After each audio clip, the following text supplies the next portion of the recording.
तो जो बच्चे 2022 के अंदर एग्जाम देंगे उन बच्चों के लिए पूरी तरीके से चैप्टर बिल्कुल बढ़िया है। देखिए यहाँ पे हम बहुत सारी चीज़ें कवर करेंगे। ये चैप्टर बहुत ज़्यादा लेंदी है तो हम एक टॉपिक को बहुत अच्छी तरीके से डिस्क्राइब करने की कोशिश करेंगे। चैप्टर का नाम आप देख सकते हैं बदल गया है, तो अभी चैप्टर का नाम जो बदला हुआ है वो रूप आपको दिखाई दे रहा है। और दूसरा वीडियो का पहला पार्ट है ये, तो बहुत इंटरेस्टिंग होने वाला है। वीडियो को एंड तक ज़रूर देखिएगा।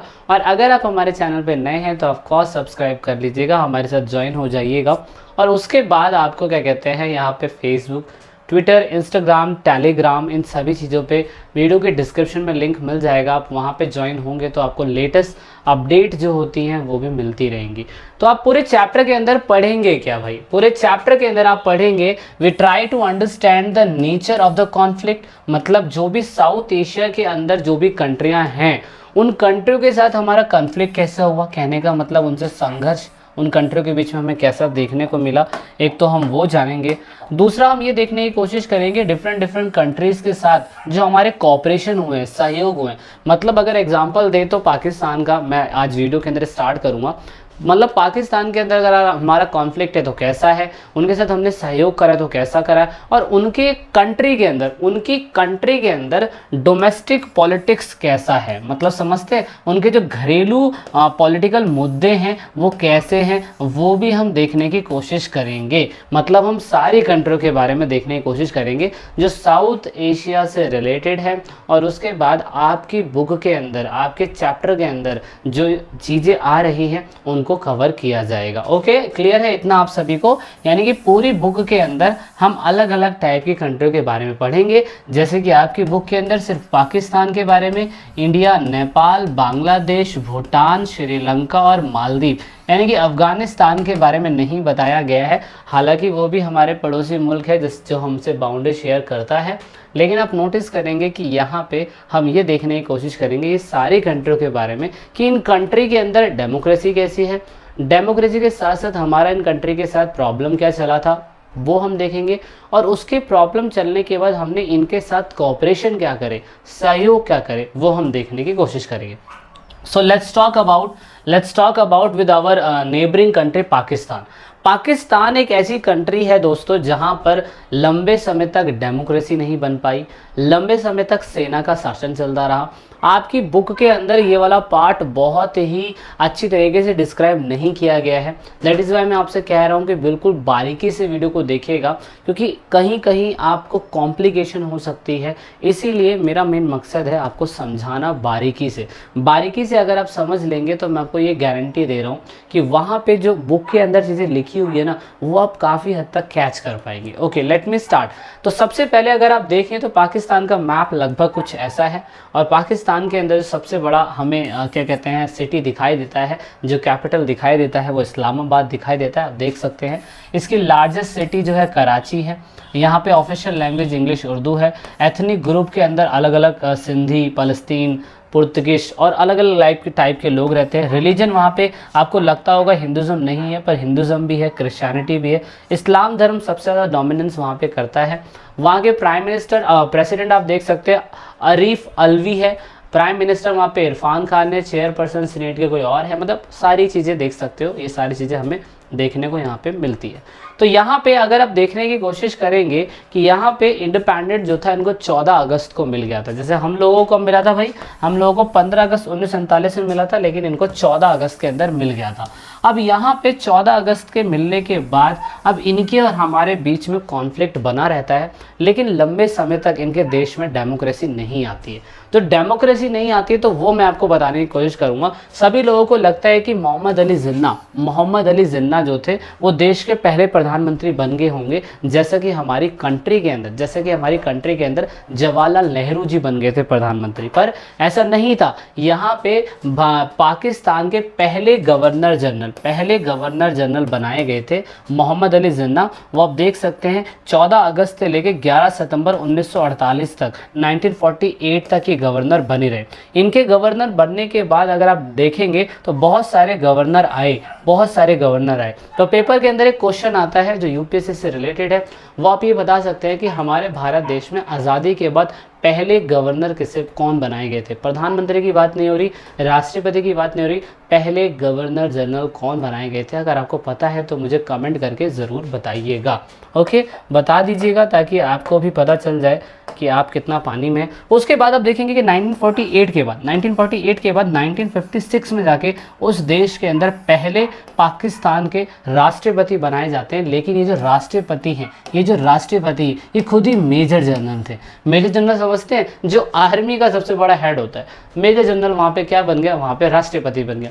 उसके बाद एक नए राष्ट्रपति बनते हैं, वो फील्ड मार्शल थे। हमारे भारत के अंदर एक फील्ड मार्शल थे जिन्होंने बांग्लादेश के युद्ध के टाइम पीरियड पे आप देखेंगे इंदिरा गांधी जी की मदद करी थी, और वो फील्ड मार्शल की पोस्ट उस युद्ध के बाद ख़त्म कर दी गई थी। तो अब फील्ड मार्शल हमारी कंट्री के अंदर वो कौन थे, अगर आपको पता है तो कमेंट करके मुझे बताइएगा ताकि पता चले कि आपको भी चीज़ें समझ में आ रही हैं।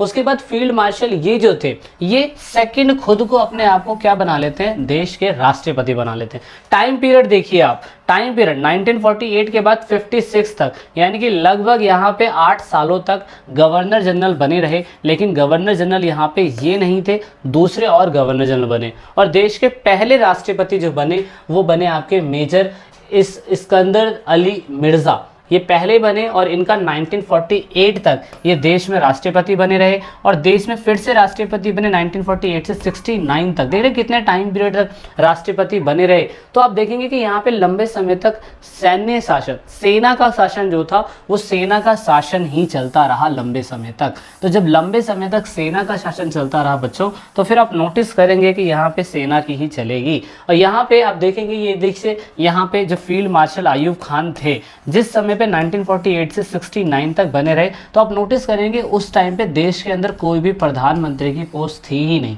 तो कितनी बुरी चीज़ है। मतलब एक तो आर्मी का सबसे बड़ा हेड, क्या कहते हैं आपका अयूब खान जी, जो 1958 से लेकर 69 तक प्रधान और राष्ट्रपति बने रहे, और सेना के सबसे बड़े हेड रहे। उस समय पे कोई भी प्रधानमंत्री नहीं था। तो आप नोटिस करेंगे इसी बीच हमारे देश के अंदर 1965 के अंदर एक युद्ध हुआ था इंडिया और पाकिस्तान का, अगर आपको याद हो अच्छी तरीके से, जिसमें जय जवान जय किसान का नारा लाल बहादुर शास्त्री जी ने लगाया था, और वो युद्ध हम जीते थे। दूसरा, उसके बाद एक और सैनिक का कोई हेड आता है जिन्हें आप जनरल याहिया खान बोलते हैं। मतलब इतने लंबे समय तक यहाँ पे मेजर जनरल, ये भी एक जनरल थे, ये फील्ड मार्शल थे, ये भी एक जनरल थे। मतलब जनरल ही यहाँ पे राष्ट्रपति बन रहे। बट दोनों में खासियत क्या है, इनके टाइम पीरियड पे प्रधानमंत्री नहीं थे, इनके टाइम पीरियड पे प्रधानमंत्री की पोस्ट दे दी गई। मतलब ये ऐसे कैसे हो रहा है, ऐसे कैसे देश चलाया जा रहा है। यहाँ पे क्या हो रहा है कि अपने हिसाब से इस सिस्टम को चला रहे हैं ये लोग। जब चाहते हैं प्रधानमंत्री रखते हैं, जब चाहते हैं प्रधानमंत्री नहीं रखते हैं। लेकिन सबसे इंपॉर्टेंट चीज़ आपके लिए जानने के लिए ये रहेगी कि जिस टाइम पीरियड तक, जब तक पॉलिटिक्स में कॉन्स्टिट्यूशन को सही तरीके से माना नहीं जाएगा, कॉन्स्टिट्यूशन की रजामंदी सही तरीके से नहीं होगी, जब तक देश नहीं चलाया जा सकता। और पाकिस्तान के अंदर 3 राष्ट्रपति आके चले गए। एक का टाइम पीरियड 56 से 58, एक का टाइम पीरियड 58 से 69, एक का टाइम पीरियड 69 से 71। इतने टाइम पीरियड तक राष्ट्रपति जो है वो चुनते रहे, बनते रहे। किसी टाइम पीरियड पे पीएम थे, किसी टाइम पीरियड पे पीएम नहीं थे। बुक के अंदर इतना नहीं बताया हुआ है, तो ये स्लाइड जो मैं आपको दिखा रहा हूँ, इस स्लाइड को ध्यान से देख लीजिएगा, ठीक है। और ये चीज़ आप सर्च कर लीजिएगा। स्लाइड चाहिए होगी तो मैं स्लाइड भी आपको दे दूंगा ताकि आप हमारे टेलीग्राम चैनल पे एक्सेस कर पाए उसे। और उसके बाद यहाँ पे अब देखेंगे कि जब ये जो मेजर अयूब खान जो थे, जो पाकिस्तान के अंदर general second prime minister president बने थे, तो ये प्रेसिडेंट की खासियत ये थी कि इन्होंने संविधान जो कॉन्स्टिट्यूशन है उसे एक्सेप्ट कर लिया था। कहा था ठीक है हम संविधान को मानेंगे। लेकिन इनके खिलाफ, अयूब खान के खिलाफ लंबे समय तक क्या कहते हैं, मैं कह सकता हूँ कि प्रोटेस्ट चलता रहा कि ये कैसे क्या कहते हैं हेड बन गए। तो इनके खिलाफ प्रोटेस्ट चलता रहा, दैट इज़ वाई इनको कुछ समय के बाद हटना पड़ गया। और हटना पड़ गया तो फिर आपको पता है कि अयूब खान के बाद जो देश के अंदर नए राष्ट्रपति बने वो भी क्या कहते हैं जनरल ही थे, वो जनरल याहिया खान थे। लेकिन आप देखेंगे अयूब खान के खिलाफ प्रोटेस्ट स्टार्ट हुआ था, एक मिलिट्री प्रोटेस्ट स्टार्ट हुआ था, और आप देखेंगे यहाँ पे फिर क्या कहते हैं जो याहिया खान थे उन्होंने 71 तक अपना सत्ता को चलाया था 69 के बाद। और वो जब वॉर हुआ था आपका, कौन सा वॉर हुआ था, बांग्लादेश क्राइसिस वाला, ये जब आप आगे पढ़ेंगे ना तो आपको उसमें समझ में आएगा कि याहिया खान जी उस वॉर के बाद क्या कहते हैं अपनी पोस्ट छोड़ देते हैं और देश के अंदर एक नए क्या कहते हैं राष्ट्रपति बनेंगे। तो आप ये देख सकते हैं ये वाला पाकिस्तान 72 के बाद क्या कहते हैं शेख मुजीबुर रहमान उस देश के बांग्लादेश के पहले राष्ट्रपति बनते हैं। ये हम आगे पढ़ेंगे अभी, लेकिन अभी आप देखेंगे यहाँ पे जुल्फ़िकार भुट्टो। देखो आपकी बुक के अंदर टाइम पीरियड क्या लिखा हुआ है, आपकी बुक के अंदर टाइम पीरियड लिखा हुआ है कि वो 71 से 77 तक रहते हैं, लेकिन एक चीज़ गलत चीज़ लिखी हुई है, वो चीज़ आप नोटिस कर लीजिएगा। जुल्फ़िकार भुट्टो 71 के अंदर राष्ट्रपति तो बनते हैं लेकिन वो 73 तक ही राष्ट्रपति रहते हैं। और आप देखेंगे इस टाइम पीरियड पे कोई भी पीएम नहीं है, नो पीएम, इसमें कोई पीएम ही यहाँ पे नहीं है, कोई भी पीएम यहाँ पे नहीं है, ठीक है। अगर कोई भी पीएम यहाँ पे नहीं है तो फैजल इलाही चौधरी जो हैं इनको नया राष्ट्रपति अपॉइंट किया जाता है जो 73 से 78 तक रहते हैं। तो इस टाइम पीरियड पे ये क्या करते हैं जुल्फ़िकार भुट्टो, वो अपने आप को पीएम बनवा लेते हैं। तो इस हिसाब से इनकी जो पाकिस्तान पीपल्स पार्टी थी ना वो आप देखेंगे काफ़ी लंबे समय तक पाकिस्तान के अंदर राज कर रही थी, इसलिए इनका टाइम पीरियड 1971 से 77 तक दिखाया गया है आपकी बुकों के अंदर। अब वो किस हिसाब से दिखाया गया वो आपको यहाँ पे क्लियर हो गया होगा। मतलब इतनी खराब व्यवस्था चल रही है कि राष्ट्रपति प्रधानमंत्री बन जा रहा है और कभी कभार राष्ट्रपति सेना का हेड हो जा रहा है, कभी कभार कुछ हो रहा है। तो इसी वजह से ना उस देश के अंदर लोकतंत्र की व्यवस्था ठीक नहीं चल पाई और उसके बाद जनता भी सरकार के खिलाफ कुछ बोल नहीं पाई थी, क्योंकि वहाँ पे जो रूल्स एंड रेगुलेशन थे वो भी इस हिसाब के इतने स्ट्रिक्ट नहीं बनाए गए कि जनता अपने राजाओं के खिलाफ या अपने हेड के खिलाफ किसी प्रकार का प्रोटेस्ट कर सके या इंटरनेशनल लेवल पे उनकी कंप्लेंट कर सके। तो 73 तक आप देख सकते हैं जुल्फ़िकार भुट्टो जो थे वो राज कर रहे थे। और यहाँ पे 73 के बाद जाके 77 के बाद जाके सिस्टम में थोड़े बहुत बदलाव आते हैं और 77 के बाद आप देखेंगे दोबारा से यहाँ पे जनरल मोहम्मद ज़िया-उल हक अब दोबारा से जनरल आ चुके हैं। जनरल अपने आप को राष्ट्रपति घोषित कर लेते हैं और इनके टाइम पीरियड पे आप क्या कहते हैं आपके प्रधानमंत्री जुल्फ़िकार भुट्टो नहीं रहते हैं, नए प्रधानमंत्री आ जाते हैं और यहाँ पे जुल्फ़िकार भुट्टो को पोस्ट हटानी पड़ती है और यहाँ पे ज़िया-उल हक नए दोबारा से तख्ता पलट करके, देख रहे हो मैंने कहा ना लंबे समय तक सैन्य शासन चलता रहा, दैट इज़ वाई पाकिस्तान के अंदर लोकतंत्र इतने लंबे समय तक मजबूत नहीं रहा।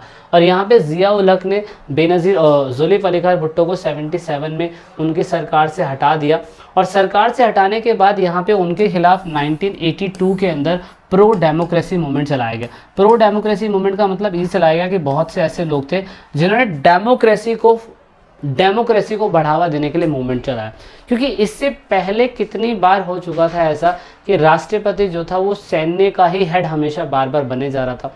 अगर सैन्य का हेड बार बार बन रहा था तो जनता को बोलने की फ्रीडम नहीं, किसी भी चीज़ की फ्रीडम नहीं। इसलिए आप देखेंगे इनका टाइम पीरियड 1978 से लेके 1988 तक रहा, लेकिन 1992 के अंदर इनके खिलाफ प्रोटेस्ट स्टार्ट हो गया था। तो जब प्रोटेस्ट स्टार्ट हो गया था तो जनता वहाँ की कह रही थी भैया हमें चाहिए आज़ादी, पाकिस्तान मांगे आज़ादी, आज़ादी स्पीच की, आज़ादी बोलने की, आज़ादी धरना की। सो दैट इज़ वाई फिर आप नोटिस करेंगे यहाँ पे जनरल शेख ज़िया-उल हक जो थे वो 1998 के अंदर मर जाते हैं और 1998 के मरने के बाद फिर आप देखेंगे व्यवस्थाओं में बदलाव आता है। अब व्यवस्थाओं में क्या बदलाव आया 1988 से लेके 1988 से लेके 1999 तक 1999 तक यहाँ पर अब ये जितने भी प्रधान राष्ट्रपति बने ना, ये कोई भी राष्ट्रपति आर्मी से रिलेटेड नहीं था। अब आपको पता है कि हमारे देश के अंदर जो राष्ट्रपति होता है उसकी नामात्र शक्ति होती है। हमारे देश में प्रधानमंत्री की चलती है, तो प्रधानमंत्री जिस समय राष्ट्रपति किसी भी आर्मी का हेड नहीं था तो उस टाइम पीरियड पे दो ही पॉलिटिकल पार्टी थी जिनके बीच में क्या चलता रहा, जिनके बीच में क्या कहते हैं कंपटीशन चलता रहा। कंपटीशन क्या चलता रहा कितने टाइम पीरियड से, लगभग 1998 से लेके 2001 तक, ठीक है। क्या चलता रहा ये मैं बता देता हूँ। 1998 से लेके 2001 तक दो ही पार्टियों के बीच में कॉन्फ्लिक्ट चलता रहा, जिनमें से बेनज़ीर भुट्टो जो थी वो पाकिस्तान पीपल्स पार्टी यानी कि जो जुल्फ़िकार भुट्टो थी उनकी बेटी, वो कुछ टाइम तक प्रधानमंत्री बनी, देख सकते हैं 11वीं बनी 13वीं बनी। और उसी बीच में अवामी लीग, मुस्लिम अवामी लीग की जो पार्टी के नवाज शरीफ थे वो 12वें बने, 14 बने और 20वें प्रधानमंत्री बने। तो इनके बीच में ये कंपटीशन चलता रहा। ये 20वें जब प्रधानमंत्री बने तो वो बात की बात है, लेकिन आप देखेंगे ये कब तक बने रहे, ये बनी रही इस बीच में। यहाँ पे मैं आपको दिखाना चाहूँगा ये, तो ये देखो भुट्टो, यहाँ भुट्टो भुट्टो, ठीक है, ये भुट्टो भुट्टो का 3 टाइम पीरियड है। फिर यहाँ पे 3 टाइम पीरियड नवाज शरीफ नवाज शरीफ नवाज शरीफ नवाज शरीफ, तो 4 बार ये बने राष्ट्रपति, मतलब सॉरी प्रधानमंत्री, देख रहे हो। तो मतलब इतने टाइम पीरियड में जब ये राष्ट्रपति बने रहे तो 4 प्रधानमंत्री उस समय होके निकल गए। उसके बाद जब वसीम साजद बने, जब वो बने तो वहाँ पे कुरैशी और भुट्टो प्रधानमंत्री बनी। उसके बाद जब ये फारूक लहरी बने तो वहाँ पे भुट्टो, खलीद और शरीफ बने। तो मतलब कहने का मतलब इतने टाइम पीरियड तक 1998 से लेकर 2001 तक मिलिट्री का शासन तो नहीं ला, लेकिन जो प्रधानमंत्री बने उनकी वैल्यू और उनकी सिचुएशन अलग अलग बनी रही। इसीलिए आपके टाइम पीरियड में आपकी बुक के अंदर ये दिखाया हुआ है कि जो बेनज़ीर भुट्टो हैं वो पाकिस्तान पीपल्स पार्टी की वो हेड थी उस टाइम पीरियड प्रधानमंत्री के लिए। इसलिए 1998 से 1997 तक उनका टाइम पीरियड चला था, ठीक है ना। तो ये इतना आपकी बुक के अंदर इतना डीपली समझाने की कोशिश नहीं करी गई है। और यहाँ पे फिर आप नोटिस करेंगे कि यहाँ पे उस टाइम पीरियड पे नवाज शरीफ भी प्रधानमंत्री बने थे, लेकिन फिर फाइनली 2001 के बाद इतने टाइम तक सैन्य शासन नहीं था, लेकिन दोबारा 2001 के अंदर जाके दोबारा से शेख जनरल परवेज़ मुशर्रफ उन्होंने 2001 के अंदर रेफरेंडम पास करवा के 2008 तक अपना शासन चलाया। और 2008 तक जिन्होंने जब अपना शासन चलाया तो इस टाइम पीरियड पे ना तो बेनज़ीर भुट्टो थी और ना तो शेख क्या कहते हैं नवाज शरीफ थे। तो इस टाइम पीरियड पर आप देखेंगे 1999 से लेकर 2008 के टाइम पीरियड तक, मतलब लगभग 2001 से 2008 के टाइम पीरियड पे ये जनरल परवेज़ मुशर्रफ जो थे वो हेड बने रहे। अब इस सिचुएशन में आप देख सकते हैं कि पाकिस्तान कहाँ डेवलप करेगा, कैसे डेवलप करेगा।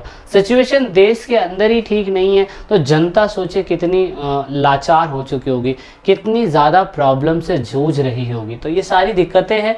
तो पाकिस्तान में डेमोक्रेसी ना आने का कारण नंबर 1 ये है कि यहाँ पे ज़्यादातर जो डोमिनेंस देखा गया है वो मिलिट्री ग्रुप का देखा गया, बड़े बड़े धर्म गुरुओं का देखा गया, बड़े बड़े भूस्वामियों का देखा गया और बड़े बड़े अभिजात वर्गों का देखा गया। इन लोगों का डोमिनेंस ज़्यादा देखा गया, दैट इज़ वाई यहाँ पे आप देखेंगे डेमोक्रेसी वहाँ बन नहीं पाती है।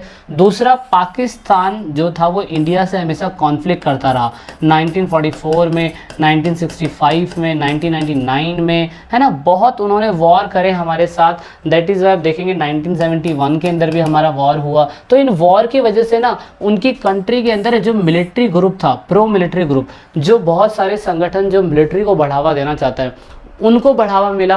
दैट इज़ उस कंट्री के अंदर लंबे समय तक वहाँ पे सैन्य शासन रहा। दूसरा, वहाँ पर इंटरनेशनल सपोर्ट कोई भी नहीं रहा उनके पास। मतलब किसी कंट्री के अंदर, जैसे कि अभी इजराइल है, इजराइल के अंदर एक कॉन्फ्लिक्ट चल रहा है, तो आप देखेंगे कि वहाँ पे यूएन और क्या कहते हैं दूसरी बड़ी बड़ी कंट्रियाँ, अमेरिका, ये इंटरफेयर कर रही है, लेकिन यहाँ पे पाकिस्तान के अंदर कोई इंटरफेयर कर ही नहीं रहा था। तो ये रीज़न आप लिख सकते हैं कि पाकिस्तान में अगर डेमोक्रेसी नहीं बन पा रही है तो उसके डेमोक्रेसी ना बनने का कारण क्या है। 2 कारण ये भी लिख सकते हैं। नंबर 1, यूनाइटेड स्टेट को ये लगता है कि अगर वेस्टर्न कंट्रीज़ को अगर हमने क्या कहते हैं मिलिट्री ऑथराइजेशन के लिए बढ़ावा दिया तो सिंपल सी बात है इसमें उनका अपना खुद का फ़ायदा है।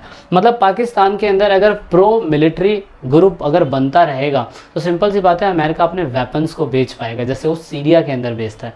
और दूसरा, यहाँ पे वेस्टर्न कंट्रीज़ को ऐसा लगता है कि अगर पाकिस्तान जो है वो अपनी मिलिट्री बेस्ड कंट्री बनाएगा, मतलब जहाँ पे मिलिट्री को कंट्रोल रहेगा, तो उसमें ग्लोबल इस्लामिक टेररिज्म जो ग्रुप है उनको बम बेच पाना मुश्किल होगा। इससे क्या होगा कि मान लीजिए कि पाकिस्तान के अंदर अगर बहुत बड़ी मात्रा के अंदर परमाणु बम, न्यूक्लियर एसलेंस बनाए जा रहे हैं, जो भी शस्त्र बनाए जा रहे हैं, तो वो शस्त्र अगर किसी टेररिस्ट ग्रुप को मिल गया तो वो पूरी दुनिया का विनाश कर सकता है। जैसे अफ़गानिस्तान को क्या कहते हैं ओसामा बिन लादेन ने एक बार एक केस कर दिया था। तो इसलिए वेस्टर्न कंट्रीज़ को लगता है कि पाकिस्तान के अंदर जो मिलिट्री का शासन है वही रहना चाहिए। तो ये 5 कारण आप लिख सकते हैं। ये 5 कारण अगर आप लिख देंगे तो आप समझ जाएगा एग्जामिनर कि हाँ भाई बच्चे को डीपली समझ में आता है।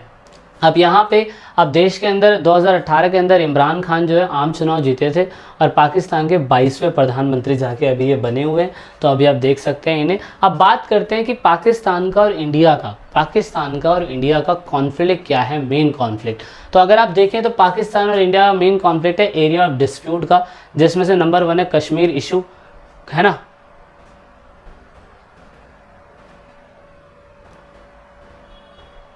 ठीक है, एरिया ऑफ डिस्प्यूट में नंबर 1 पॉइंट अगर आप देखें तो कश्मीर इशू है। कश्मीर इशू में आपको पता है कि 1948 के अंदर जब हमारा युद्ध हुआ था इनसे, तो इन्होंने कुछ हिस्सा जो था, ये वाला हिस्सा और ये वाला हिस्सा, जैसे आप POK बोलते हैं, पाकिस्तान ऑक्युपाइड कश्मीर, ये हिस्सा अभी इन्हीं के पास है।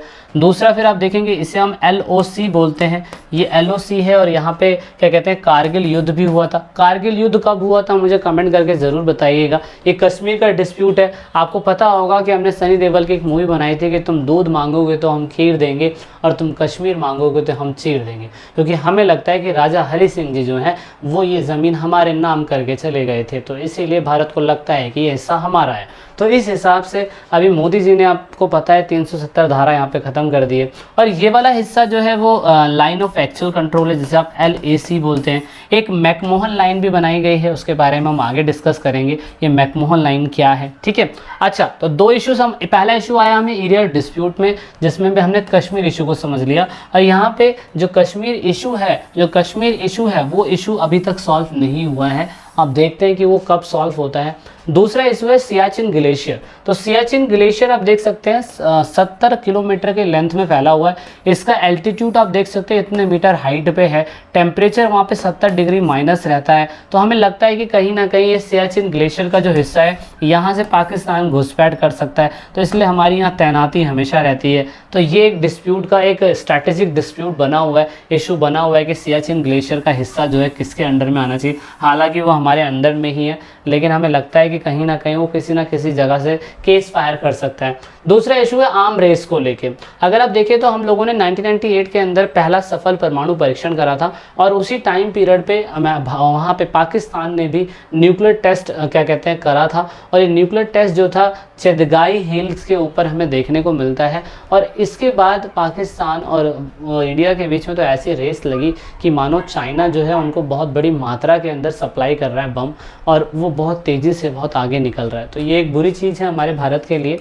दूसरा यहाँ पे हमें क्या लगता है कि जो इंटेल सर्विस इंटेलिजेंस, जो क्या कहते हैं यहाँ पे पाकिस्तान के एक इंटेलिजेंस ग्रुप है जो दुनिया के अंदर कहते हैं कि नंबर 1 पे है, वो हमारे भारत के खिलाफ ऐसे अभियान चलाता रहता है जो हमारे भारत की अखंडता और एकता के लिए खतरा है। तो यहाँ पे पाकिस्तान ब्लेम क्या करता है कि वो सिंध और बलूचिस्तान लोगों को इंडिया कहता है कि यार तुम्हें अलग हो जाना चाहिए, तुम बहुत बड़े दिक्कत में हो, है ना। और यहाँ पे ये आप देख सकते हैं सिंध और बलूचिस्तान का हिस्सा है जिसमें हमें लगता है कि इन्हें अलग हो जाना चाहिए। तो पाकिस्तान कितना सा हिस्सा बचेगा, है ना।